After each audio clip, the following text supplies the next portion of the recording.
आप सभी बच्चों का खैर मकदम है बिहार बोर्ड दर्जा 7 उर्दू के सबक नंबर 15 में, जो कि है 2 गज़ ज़मीन। और ये रूसी कहानी है। और एक तरह से ये यहाँ पे जो दिया गया है एक तर्जुमा के तौर पर है ये कहानी। तो सबसे पहले हम इस कहानी को पूरी तरह से पढ़ेंगे शुरू से आखिर तक, और इसके बाद जो है इसके मश्क में दिए गए तमाम सवालात को भी हल करेंगे। और बच्चों, इसके पहले के जितने भी वीडियो लेसन हैं सबक नंबर 1 से लेकर सबक नंबर 14 तक, सभी जो है अवेलेबल हैं। आप चैनल के प्लेलिस्ट में जाएं, वहाँ आपको एक प्लेलिस्ट मिल जाएगा बिहार बोर्ड क्लास 7 उर्दू। वहाँ जाकर आप इससे पहले के तमाम जो चैप्टर्स हैं, जो सबक हैं, उनको देख सकते हैं। और साथ ही साथ आप दर्जा 8 और दर्जा 6 के स्टूडेंट्स को भी बता सकते हैं, क्योंकि क्लास 6 और क्लास 8 के उर्दू का भी जो है प्लेलिस्ट अवेलेबल है। साथ ही साथ आप दूसरे सब्जेक्ट्स भी यहाँ पे पढ़ सकते हैं। तो आइए हम शुरू करते हैं इस कहानी को। बहुत दिन हुए, रूस के एक गांव में एक किसान रहता था, नचूम। उसको इस बात का गम खाया जाता था कि वो एक बड़ी ज़मीन का मालिक नहीं है। वो चाहता था कि उसके पास इतनी ज़मीन हो कि कोई किसान उसकी बराबरी ना कर सके। उसी गांव में एक बूढ़ी औरत रहती थी जो काफ़ी ज़मीन की मालिक थी। उसने अपनी ज़मीन बेचने का इरादा किया। गांव के बहुत से लोगों ने अपनी अपनी हैसियत के मुताबिक ज़मीन के छोटे बड़े टुकड़े ख़रीद लिए। नचूम भी ज़मीन ख़रीदना चाहता था, मगर उसके पास रकम कम थी। आखिर ज़मीन की मालकिन उस पर राज़ी हो गई कि बकिया रकम वो साल भर के बाद अदा करे। इस तरह नचूम ने भी थोड़ी ज़मीन ख़रीद ली। अब उसके पास पहले से ज़्यादा ज़मीन थी, मगर उसके दिल को इत्मीनान ना था। उसका जी चाहता था कि वो एक बड़ा ज़मींदार बने। एक दिन नचूम अपने सहन में बैठा था कि एक मुसाफिर उधर से गुज़रा। नचूम ने उसे आवाज़ दी और पूछा कि आप कहाँ से आ रहे हैं। मुसाफिर ने बताया कि मैं वालगा नदी के उस पार एक ज़मीन देखकर आ रहा हूँ। वहाँ एक नई बस्ती बसाई जा रही है और लोगों को मुफ्त ज़मीन दी जा रही है। उसके अलावा कोई चाहे तो ज़्यादा ज़मीन ख़रीद भी सकता है। नचूम के दिल की मुरादें बर आईं। वो अपनी ज़मीन और मकान बेच के वहाँ चला गया और सरकार से मिलने वाली ज़मीन के अलावा मज़ीद ज़मीन ख़रीद कर एक बड़ी ज़मीन का मालिक हो गया। उसने गांव की बूढ़ी औरत को बकाया रकम भी अदा कर दी। नई जगह पर नचूम की दोस्ती नए लोगों से हुई। उनमें से कई ऐसे भी थे जिनके पास नचूम से ज़्यादा ज़मीन थी। चुनांचे उसे अपनी ज़मीन पर फिर छोटी लगने लगी। एक दिन एक ताजिर से नचूम की मुलाकात हुई। वो ताजिर इलाक़ों में जाकर अपना माल बेचता था। उसने नचूम को बताया, यहाँ से दूर बाशुकरों के इलाक़े में ज़मीन बहुत सस्ती है। बाशुकरों के पास ज़मीन बेहिसाब है, मगर वो खेती बाड़ी करना नहीं जानते, मवेशी पालते हैं, इसलिए ज़मीन बहुत सस्ते दामों में बेच देते हैं। ये लोग बहुत सीधे साधे हैं। अगर उनके लिए तोहफ़े ले जाओ तो और खुश हो जाएंगे। ये सुनकर नचूम की बाँछें खिल गईं और वो वहाँ के लिए रवाना हो गया। उसने बहुत से तोहफ़े तहाइफ़ ख़रीदे और एक नौकर को साथ लेकर बाशुकरों के इलाक़े की तरफ चल पड़ा। 7 दिन और 7 रात सफ़र करने के बाद उनकी घोड़ा गाड़ी बाशुकरों के इलाक़े में पहुँच गई। तोहफ़े पाकर बाशुकर बहुत खुश हुए और नचूम का शुक्रिया अदा किया। और नचूम का शुक्रिया अदा करके पूछा, हम आपकी क्या खिदमत कर सकते हैं? मैं आपकी कुछ ज़मीन ख़रीदना चाहता हूँ, नचूम ने कहा। हमारे पास बहुत ज़मीन है, आप जितनी और जिधर की ज़मीन चाहें पसंद कर लें। एक लंबे कद का नौजवान जो खाल की टोपी पहने हुए था बोला। ये बाशुकरों का सरदार था। ज़मीन की कीमत? नचूम ने सवाल किया। एक दिन के 1000 रुबल। सरदार ने जवाब दिया, मैं समझा नहीं। नचूम ने कहा, मतलब ये कि एक दिन जितनी ज़मीन के एतराफ़ आप चक्कर लगा लेंगे वो 1000 रुबल में आपकी हो जाएगी। सरदार ने जवाब दिया। एक दिन में तो आदमी बहुत बड़ी ज़मीन के गिर्द चक्कर लगा सकता है। नजूम ने खुश होकर कहा। सरदार ने जवाब दिया, जी हाँ, मगर शर्त यह है कि जिस जगह से आप सूरज निकलते ही चलना शुरू करेंगे उसी जगह सूरज डूबने से पहले आपको पहुंचना होगा। अगर आप पहुंच गए तो जितना बड़ा चक्कर आप लगा लेंगे उसके अंदर की सारी ज़मीन आपकी होगी, और ना पहुंच पाए तो ना ही ज़मीन मिलेगी और ना ही आपकी रकम वापस होगी। नचूम ने पहले ही से तय कर लिया था कि मशरिक़ से उभरते हुए सूरज की तरफ चलना शुरू कर देगा और दोपहर से पहले बाएं को घूम जाएगा और चक्कर लगाता हुआ शाम से पहले लौटकर टीले पर पहुंच जाएगा। भला नचूम को इसमें क्या एतराज़ हो सकता था। उसने फ़ौरन यह शर्त मान ली। रात ज़्यादा हो चुकी थी। नचूम सोने के लिए चला गया। सूरज की पहली किरण के साथ उसको अपना सफ़र शुरू करना था। उसने जल्दी से मुलाजिम को जगाया, तेज़ी से तैयार हुआ और फ़ौरन सरदार की झोंपड़ी में पहुंच गया। सब बाशुक्र वहां पहले ही पहुंच चुके थे। नाश्ता करके सूरज निकलने से पहले ही टीले पर जमा हो गए। नचूम को यहीं से अपना सफ़र शुरू करना था। सरदार ने उससे 1000 रुबल लेकर अपनी टोपी में डाले और फिर टोपी ज़मीन पर रख दी। चुनांचे उधर सूरज ने मशरिक़ से झांका और उधर नचूम ने अपना पहला कदम उठाया। उसके पीछे पीछे कई बाशुक्र ज़मीन में खूंटियाँ गाड़ते जा रहे थे। तकरीबन 5 किलोमीटर तक वो एक ही रफ्तार से चलता रहा, न बहुत तेज़ न बहुत आहिस्ता। इतनी दूर चलने के बाद उसके जिस्म में गर्मी आ गई। उसने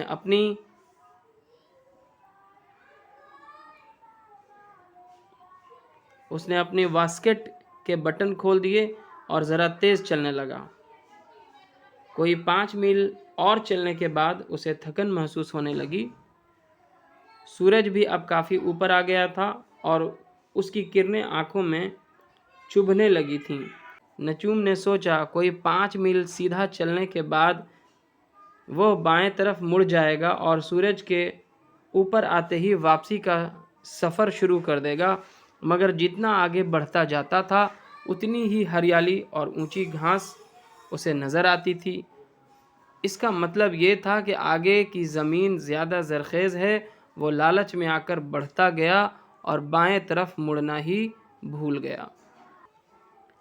नचूम जितना आगे बढ़ता जाता था उतनी ही अच्छी ज़मीन उसके पैरों तले आती जाती थी और ज़्यादा से ज़्यादा ज़मीन हासिल करने की उसकी हवस बढ़ती जाती थी। चुनांचे वो अपनी रफ़्तार और भी बढ़ा देता था। अचानक उसकी नज़र अपने साये पर पड़ी जो उसके साथ साथ दौड़ रहा था। इसका मतलब था कि सूरज मग़रिब की तरफ ढल चुका था, लेकिन वो वापस मुड़ने के बजाय बाएं तरफ बढ़ता चला जा रहा था। वो सोचने लगा कि अब टीले की तरफ मुड़ना चाहिए, मगर ज़मीन के लालच ने उसे मुड़ने न दिया और वो आगे बढ़ता ही गया। सूरज डूबने में अब ज़्यादा देर न थी, मगर अब तक उसे टीला दिखाई नहीं दे रहा था। उसकी सांस लोहार की धोंकनी की तरह चल रही थी। हलक में प्यास से कांटे पड़ गए थे। थकन से दम निकल रहा था, मगर वो दौड़ता गया। डूबते सूरज की किरणें उसकी आंखों में चुभने लगीं और सामने का मंजर धुंधला सा हो गया। अब उसे टीला नज़र आने लगा था। सूरज टीले के पीछे चला गया था, इसलिए वो टीले पर खड़े हुए लोगों के धुंधले साए देख सकता था। वो लोग हाथ हिला हिला कर उसे बुला रहे थे, लेकिन उनकी आवाज़ें उसके कानों में नहीं पहुंच रही थीं, क्योंकि अभी काफ़ी फासला बाकी था।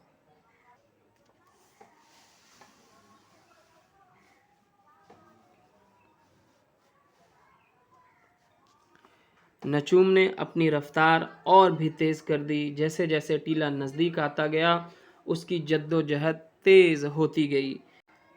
لیکن اب پیر اس کا ساتھ نہیں دے رہے تھے، ان سے خون رسنے لگا تھا، کانوں میں سیٹیاں سی بجنے لگی تھیں، دل بہت تیزی سے دھڑک رہا تھا، دم پھولنے لگا تھا اور جسم پسینے میں سرابور تھا، مگر وہ رک نہیں سکتا تھا۔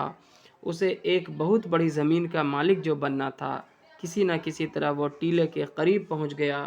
لوگ اس کی ہمت بڑھا رہے تھے، اور تیز کی آوازیں اس کے کانوں میں گونجنے لگیں۔ وہ ٹیلے پر چڑھنے لگا، سردار کی ٹوپی اسے صاف دکھائی دے رہی تھی۔ پھر وہ جان توڑ کر دوڑنے لگا، لیکن تیزی سے ٹیلے پر چڑھنا آسان نہ تھا۔ وہ بار بار ٹھوکریں کھا رہا تھا۔ ادھر سورج کی کرنیں ٹوپی کے کناروں کو چھو رہی تھیں۔ اچانک نجوم زبردست ٹھوکر کھا کر گر پڑا۔ گرتے گرتے بھی اپنا ہاتھ ٹوپی کی طرف بڑھایا، مگر وہ اس کی انگلیوں سے اب بھی کچھ دور تھی۔ سورج ڈوبنے کے ساتھ ساتھ نجوم کی زندگی کا آفتاب بھی ہمیشہ کے لیے غروب ہو گیا۔ اس کے دل کی حرکت بند ہو چکی تھی۔ سردار کی ٹوپی اور نجوم کے بیچ 2 گز کا فاصلہ باقی رہ گیا تھا۔ اسی جگہ پر قبر کھود کر نجوم کو دفنا دیا گیا۔ ہر انسان کی طرح نجوم کے حصے میں بھی 2 گز زمین ہی آئی۔ ٹالسٹائی، جو اس کہانی کے رائٹر ہیں، مصنف ہیں۔ ہندوستان کے مشہور شاعر راحت اندوری صاحب نے کیا خوب کہا تھا کہ 2 گز ہی سہی یہ میری ملکیت تو ہے، 2 گز ہی سہی یہ میری ملکیت تو ہے، اے موت تو نے مجھ کو زمیندار کر دیا۔ اور مشق کی طرف بڑھتے ہیں۔ مشق کی شروعات پڑھیے اور سمجھیے۔ یہاں پہ چند الفاظ ہیں جس کے معنی دیے گئے ہیں۔ روس ایک ملک کا نام ہے۔ رقم روپیے پیسے، بقیہ باقی بچا ہوا، زمیندار زمینوں کا مالک، والگا روس کی ایک ندی کا نام، اور مراد بر آنا یعنی کہ تمنا پوری ہونا، مقصد پورا ہونا، مزید زیادہ، بقایا بچا ہوا، باقی وہ رقم جس کی ادائیگی دوسرے پر واجب ہو۔ باشکر روس کے ایک قبیلے کا نام جو مویشی پالتا ہے۔ مویشی پالتو جانور وہ چوپائے جن سے کھیتی باڑی کے کاموں میں مدد لی جاتی ہے۔ زرخیز زمین یعنی کہ اپجاؤ زمین، وہ زمین جس میں پیداوار زیادہ ہو۔ روبل روسی سکہ، اعتراض، بات کاٹنا، رائے سے اختلاف کرنا۔ اور آگے ہے قطار، لائن یا صف، سردار، حاکم، افسر۔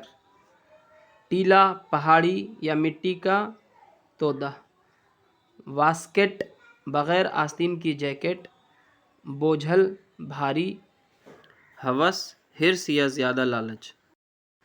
اور آگے ہے غم کھانا، ایک محاورہ ہے جس کے معنی ہیں کوڑھنا یا اندر ہی اندر دکھ برداشت کرنا۔ حیثیت کے مطابق یعنی بساط کے برابر مقدور بھر، اپنی حالت کے مطابق۔ اور آگے ہے بانچھیں کھلنا، ایک محاورہ ہے جس کے معنی ہے بہت خوش ہونا۔ ہاتھوں ہاتھ لینا محاورہ ہے گرم جوشی سے استقبال کرنا۔ جان توڑ کر یعنی پوری طاقت لگا کر۔ اور آگے ہے زندگی کا آفتاب غروب ہونا، ایک محاورہ ہے مر جانا، زندگی کا سورج ڈوب جانا۔ جدوجہد، مسلسل کوشش یا لگاتار محنت۔ اور آگے ہے سوچئے اور بتائیے۔ پہلا سوال ہے یہاں پہ، نجوم کی کیا خواہش تھی؟ جواب، نجوم چاہتا تھا کہ اس کے پاس اتنی زمین ہو کہ کوئی کسان اس کی برابری نہ کر سکے۔ سوال نمبر 2، مسافر نے نجوم کو کون سی خوشخبری سنائی؟ جواب، مسافر نے بتایا کہ میں والگا ندی کے اس پار ایک زمین دیکھ کر آ رہا ہوں۔ وہاں ایک نئی بستی بسائی جا رہی ہے اور لوگوں کو مفت میں زمین دی جا رہی ہے۔ اس کے علاوہ کوئی چاہے तो ज़्यादा ज़मीन खरीद भी सकता है। खुशखबरी सुनकर नचूम ने क्या किया? जवाब, खुशखबरी सुनकर नचूम के तो दिल की मुराद बर आई। वह अपनी ज़मीन और मकान बेच के वहाँ चला गया और सरकार से मिलने वाली ज़मीन के अलावा मज़ीद ज़मीन खरीद कर एक बड़ी ज़मीन का मालिक हो गया। सवाल नंबर 4, ताजिर ने नचूम को क्या मशवरा दिया? जवाब, ताजिर ने नचूम को बताया, यहाँ से दूर बाशुकरों के इलाके में ज़मीन बहुत सस्ती है। बाशुकरों के पास ज़मीन बेहिसाब है, मगर वो खेती बाड़ी करना नहीं जानते। ये लोग मवेशी पालते हैं और इसलिए ज़मीन बहुत सस्ते दामों में बेच देते हैं। ये लोग बहुत सीधे सादे हैं। अगर उनके लिए तोहफे ले जाओ तो वो और खुश हो जाएंगे। सवाल नंबर 5, बाशुकरों ने नचूम की क्या तवाज़ा की? जवाब, तोहफे पाकर बाशुकर बहुत खुश हुए और नचूम का शुक्रिया अदा किया और पूछा, हम आपकी क्या खिदमत कर सकते हैं? सवाल नंबर 6, बाशुकरों के सरदार ने ज़मीन फ़रोख्त करने की क्या शर्त रखी? जवाब, बाशुकरों के सरदार ने ज़मीन फ़रोख्त करने के लिए यह शर्त रखी कि जिस जगह से आप सूरज निकलते ही चलना शुरू कर देंगे, उस जगह सूरज डूबने से पहले आपको पहुंचना होगा। अगर आप पहुंच गए तो जितना बड़ा चक्कर आप लगा लेंगे उसके अंदर की सारी ज़मीन आपकी होगी, और ना पहुंच पाए तो ना ही ज़मीन मिलेगी और ना ही आपकी रकम वापस होगी। अगला सवाल, नचूम आगे क्यों बढ़ता चला गया? जवाब, नचूम जैसे जैसे आगे बढ़ता जाता था उतनी ही हरियाली और ऊंची घास उसे नज़र आती थी, यानी आगे की ज़मीन ज़्यादा ज़रख़ेज़ थी, इसलिए वो लालच में आकर आगे बढ़ता चला गया। सवाल नंबर 8, नचूम का ये अंजाम क्यों हुआ? जवाब, नचूम का ये अंजाम उसकी लालच की वजह से हुआ। सवाल नंबर 9, हर इंसान की तरह नचूम के हिस्से में भी 2 गज़ ज़मीन ही आई। इस जुमले से आप क्या नतीजा निकालते हैं? जवाब, हर इंसान की तरह नचूम के हिस्से में भी 2 गज़ ज़मीन ही आई। इस जुमले से मुराद ये है कि मरने के बाद इंसान गरीब हो या कितना भी अमीर हो, चाहे कितना भी ज़मीन का मालिक हो, मरने के बाद सबको कब्र के तौर पर 2 गज़ ज़मीन के टुकड़े में ही दफन किया जाता है। और मश्क में आगे है, नीचे दिए गए मुहावरों को जुमलों में इस्तेमाल कीजिए। यहाँ पे कुछ मुहावरे दिए गए हैं जिनसे हमें सेंटेंसेस बनाने हैं, वाक्य बनाने हैं, और उससे आगे के जो सवाल हैं वो है वाहिद से जमा और जमा से वाहिद बनाइए, यानी कि सिंगुलर वर्ड से प्लूरल बनाना है और प्लूरल से सिंगुलर बनाना है। तो आइए सबसे पहले हम जुमले बना लेते हैं। गम खाना एक मुहावरा है जिसके मानी होते हैं दुख सहना, उसकी ज़िंदगी में गम खाने के सिवा और कुछ नहीं। बाँछें खिलना, नचूम ने जब ये सुना तो उसकी बाँछें खिल उठी। हाथों हाथ लेना, वहाँ पहुँचते ही सभी ने हम लोगों को हाथों हाथ लिया। और आगे है ज़िंदगी का आफताब गुरूब होना, तो इससे हमने एक जुमला बनाया है, एक दिन सबकी ज़िंदगी का आफताब गुरूब होना है। और आगे है वाहिद से जमा और जमा से वाहिद बनाइए, तो रकम एक वाहिद लफ्ज़ है, इसकी जमा होगी रकूम, और तोहफ़े जमा है, इसका वाहिद होगा तोहफ़ा। मतलब वाहिद लफ्ज़ है, इसकी जमा होगी मतलूब। एतराफ़ जमा है, इसकी वाहिद होगी तरफ़। शर्त वाहिद है, इसकी जमा होगी शराइत। और एतराज़ भी वाहिद लफ्ज़ है, इसकी जमा होगी एतराज़ात। टोपी वाहिद है, इसकी जमा होगी टोपियाँ। एहसास वाहिद है, इसकी जमा होगी एहसासात। मंज़र वाहिद है, इससे जमा होगा मनाजिर। सीटियाँ जमा है, इसकी वाहिद होगी सीटी। उंगलियों जमा है, इसकी वाहिद होगी उंगली। और हरकत वाहिद है, इसकी जमा होगी हरकात। और खूंटियाँ ये जमा है, इससे वाहिद बनेगा खूंटी। اور مشق میں آگے ہے صحیح جملے پر صحیح اور غلط پر غلط کا نشان لگائیے، تو ہم نے پہلے سے ہی لگا دیا ہے۔ پہلا ہے بوڑھی عورت نے اپنی زمین بیچنے کا ارادہ کیا، تو یہ صحیح ہے، کہانی میں اس بات کا ذکر ہے۔ دوسرا ہے نجوم چاہتا تھا کہ وہ ایک بڑا زمیندار بنے، یہ بھی صحیح ہے۔ تیسرا باشکروں کے پاس زمین کم تھی، غلط ہے، ان کے پاس زمین کی کوئی کمی نہیں تھی۔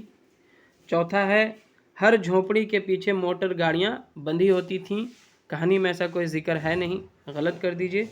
میں آپ کی زمین خریدنا چاہتا ہوں، یہ صحیح ہے، نجوم نے کہا ایسا۔ اس کے بعد ہے سردار نے اس سے 2000 روبل لے کر اپنی ٹوپی میں ڈالے، یہ بھی صحیح ہے۔ اس کے بعد ہے ہمارا ملازم اس ٹوپی کے پاس موجود رہے گا، ایسا کوئی بات کہانی میں نہیں تھا، غلط۔ اور دور دور تک ٹیلا دکھائی نہ دیتا تھا، یہ بھی صحیح ہے، کیونکہ وہ کافی دور چلا گیا تھا چلتے چلتے، تو جب وہ واپس ہو رہا تھا تو اسے دور دور تک ٹیلا دکھائی نہ دیتا تھا۔ اس کے بعد ہے لوگ اس کی ہمت گھٹا رہے تھے، غلط، لوگ اس کی ہمت بڑھا رہے تھے۔ اور آگے کے سوالات میں ہے خالی جگہوں کو بھریے۔ پہلا ہے نجوم بھی خالی جگہ خریدنا چاہتا تھا، تو یہاں پہ آپ کو زمین بھر دینا ہے، نجوم بھی زمین خریدنا چاہتا تھا۔ دوسرا ہے لوگوں کو خالی جگہ زمین دی جا رہی ہے، تو یہاں پہ ہوگا مفت، چونکہ سرکار دے رہی تھی مفت میں، تو یہاں پہ ہوگا لوگوں کو مفت زمین دی جا رہی ہے۔ تیسرا ہے ایک دن خالی جگہ سے نجوم کی ملاقات ہوئی، تو یہاں پہ ہوگا ایک دن تاجر سے، ایک تاجر ہے یہاں پہ تاجر لکھ دینا ہے، تاجر سے نجوم کی ملاقات ہوئی۔ چوتھا ہے ایک دن میں تو آدمی بہت بڑی زمین کے خالی جگہ چکر لگا سکتا ہے، تو یہاں پہ گرد لکھ سکتے ہیں، ایک دن میں تو آدمی بہت بڑی زمین کے گرد یعنی کہ چاروں طرف چکر لگا سکتا ہے۔ اس کے بعد ہے 5واں نمبر پہ اس کے پیچھے پیچھے کئی خالی جگہ زمین میں کھوٹیاں گاڑتے چلے جا رہے تھے، تو یہاں پہ ہوگا باشکر، باشکر، اس کے پیچھے پیچھے کئی باشکر زمین میں کھوٹیاں گاڑتے چلے آ رہے تھے۔ اس کے بعد 6 نمبر پہ سورج کی کرنیں اس کی خالی جگہ میں چبھنے لگی، تو یہاں پہ آنکھوں لکھ دیجیے گا، آنکھوں، سورج کی کرنیں اس کی آنکھوں میں چبھنے لگی تھیں۔ اور 7 نمبر میں ہے وہ خالی جگہ میں آ کر آگے بڑھتا گیا اور بائیں طرف مڑنا ہی بھول گیا، تو یہاں پہ آپ کو لالچ بھر دینا ہے، لالچ، وہ لالچ میں آ کر آگے بڑھتا گیا اور بائیں طرف مڑنا ہی بھول گیا۔ اور 8واں نمبر میں تھا اس کی سانس خالی جگہ کی طرح چل رہی تھی، تو یہاں پہ آپ کو بھرنا ہے لوہار کی دھنکنی، لوہار، لوہار کی دھنکنی، دھنکنی میں یہاں پہ لکھ دیتا ہوں، اس کی سانس لوہار کی دھنکنی کی طرح چل رہی تھی۔ اور آگے ہوگا لوگ اس کی خالی جگہ بڑھا رہے تھے، تو ہمت یہاں پہ لکھ سکتے ہیں، لوگ اس کی ہمت بڑھا رہے تھے۔ اور آخر میں ہے سردار کی ٹوپی اور نجوم کے بیچ خالی جگہ کا فاصلہ باقی رہ گیا، تو یہاں پہ ہوگا 2 گز کا فاصلہ باقی رہ گیا، تو 2 گز یہاں پہ بھر دیں گے آپ۔ آگے ہے 7 دن اور 7 رات کا سفر طے کر کے ان کی گھوڑا گاڑی باشکروں کے علاقے میں پہنچ گئی۔ اوپر دیے گئے جملے میں دن اور رات کے ساتھ 7 کا عدد ظاہر ہوا ہے، ایسا اسم جس کے ساتھ اس کی تعداد معلوم ہو صفت عددی کہلاتی ہے، ایسا اسم جس کے ساتھ اس کی تعداد معلوم ہو صفت عددی کہلاتا ہے، جیسے چوتھا پہر، تیسرا گھر، 6 گھوڑے وغیرہ۔ اس کے علاوہ کئی، چند، بعض، سب، کل، بہت، بہت سے، تھوڑا، تھوڑے، کم، کچھ وغیرہ بھی اسم کی تعداد کی جانب اشارہ کرتے ہیں۔ 5 ایسے جملے بنائیے جن میں صفت عددی کا استعمال ہوا ہو۔ تو ہم نے اس طرح سے یہاں پہ 5 جملے بنا دیے ہیں، آپ اپنے حساب سے بھی کچھ دوسرا بھی بنا سکتے ہیں۔ पहला है उसके बाग में आम के 6 दरख्त हैं। दूसरा, मैंने उसे 2 किताबें दिए। तीसरा, तुम्हारे घर में कुल 4 कमरे हैं। चौथा, क्रिकेट टीम में 11 खिलाड़ी होते हैं। पाँचवा, मैं 1 साल से घर नहीं गया हूँ। और मश्क में आगे है, इन लफ्ज़ों के मुतज़ाद लिखे, यानी कि इनके अपोजिट वर्ड लिखने हैं, उल्टा लफ्ज़ लिखना है। इत्मीनान, ज़रख़ेज़, मौजूद, बोझल, धुंधला और गुरूब। चलिए, तो हमने इसके जो मुतज़ाद हैं लिख दिए हैं। इत्मीनान का आप बेचैनी लिख सकते हैं, ज़रख़ेज़ का बंजर, मौजूद का गैर हाजिर, बोझल का हल्का, धुंधला का साफ़ और गुरूब का तुलू। और मश्क के बिल्कुल आखिर में है गौर करने की बात। ये कहानी रूस के मशहूर मुसन्निफ़ टॉल्स्टाई की है। टॉल्स्टाई आलमी शोहरत रखने वाले अदीब थे। उन्होंने कई नावल और अफसाने लिखे हैं। उनके नावल जंग और अमन को सबसे ज़्यादा मकबूलियत हासिल हुई। उनकी तहरीरों में इस्लाही पहलू बहुत नुमायाँ हैं। इस कहानी में नचूम नाम के किरदार के ज़रिए ये बताने की कोशिश की गई है कि इंसान हिर्स व हवस में फंस कर किस तरह अपना नुकसान कर बैठता है। और इस तरह से ये सबक हो जाता है यहाँ पे मुकम्मल। उम्मीद करता हूँ कि आपको ये पसंद आया होगा। अगर आपको ये अच्छा लगा तो ज़रूर से इसे लाइक करें, शेयर करें अपने तमाम दोस्तों के साथ, और चैनल पे नए हैं तो ज़रूर से इसे सब्सक्राइब कर लें। बहुत शुक्रिया।